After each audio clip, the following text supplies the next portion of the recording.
Welcome back. Today, we're talking about decluttering, but not in the way you might be thinking. When preparing your home for a sale, decluttering isn't just about making your house look bigger. It's about simplifying your future life in Spain. Every item in your home falls into one of three categories: what stays for staging, what ships to Spain, what leaves permanently. This simple framework changes everything. Too often, people declutter for the sale without thinking about their shipment.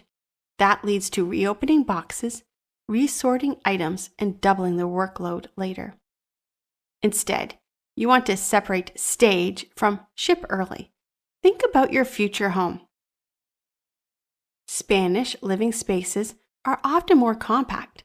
Layouts are different. What fits perfectly in your US home may not make sense abroad. Decluttering becomes easier when it's tied to a vision and not a deadline. And here's something important. Downsizing isn't about panic. It's about purpose. When you approach it this way, you're not losing things. You're gaining clarity.